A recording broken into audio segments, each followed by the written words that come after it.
Chapter 11. That night, there was a real bad thunderstorm. But what woke me up wasn't the thunder and lightning. It was Winn-Dixie, whining and butting his head against my bedroom door. "Winn-Dixie," I said, "what are you doing?" He didn't pay any attention to me. He just kept beating his head against the door and whining and whimpering. When I got out of bed and went over and put my hand on his head, he was shaking and trembling so hard it scared me. I knelt down and wrapped my arms around him. But he didn't turn and look at me or smile or sneeze or wag his tail or do any normal kind of thing that Winn-Dixie did. He just kept beating his head against the door and crying and shaking. "You want the door open?" I said. "Huh? Is that what you want?" I stood up and opened the door, and Winn-Dixie flew through it like something big and ugly and mean was chasing him. "Winn-Dixie," I hissed, "come back here." I didn't want him going and waking the preacher up. But it was too late. Winn-Dixie was already at the other end of the trailer in the preacher's room. I could tell because there was a spring sound that came from Winn-Dixie jumping up on the bed, and then there was a sound from the preacher like he was real surprised. But none of it lasted long because Winn-Dixie came tearing back out of the preacher's room, panting and running like crazy. I tried to grab him, but he was going too fast. "Opal," said the preacher. He was standing at the door to his bedroom, and his hair was all kind of wild on top of his head, and he was looking around like he wasn't sure where he was. "Opal, what's going on?" "I don't know," I told him. But just then there was a huge crack of thunder, one so loud that it shook the whole trailer. And Winn-Dixie came shooting back out of my room and went running right past me, and I screamed, "Daddy, watch out!" But the preacher was still confused.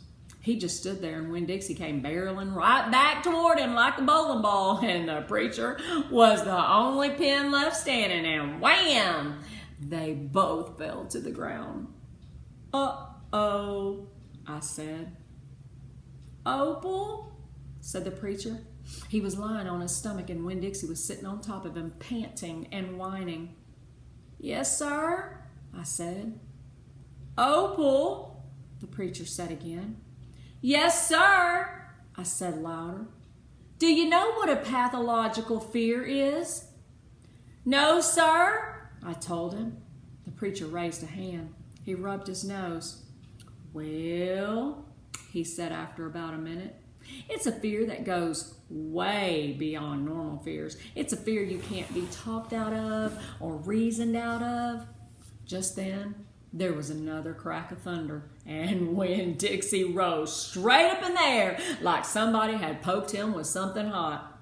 And when he hit the floor, he started running. He ran back to my bedroom, and I didn't even try to catch him. I just got out of his way. The preacher lay there on the ground, rubbing his nose. Finally, he sat up. He said, "Opal, I believe Winn-Dixie has a pathological fear of thunderstorms."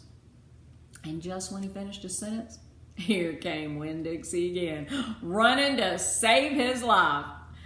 I got the preacher up off the floor and out of the way just in time. There didn't seem to be a thing that we could do for Winn-Dixie to make him feel better.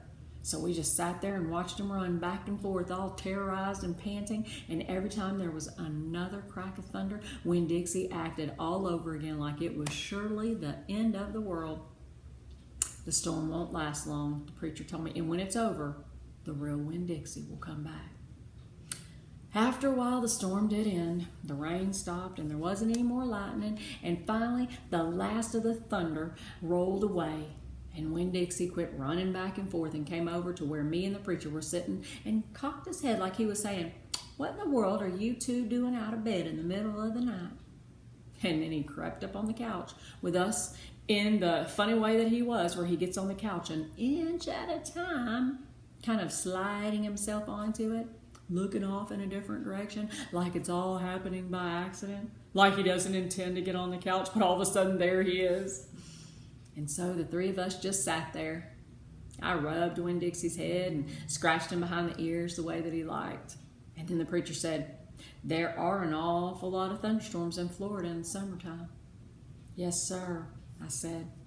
I was afraid that maybe he would say we couldn't keep a dog who went crazy with pathological fear every time there was a crack of thunder.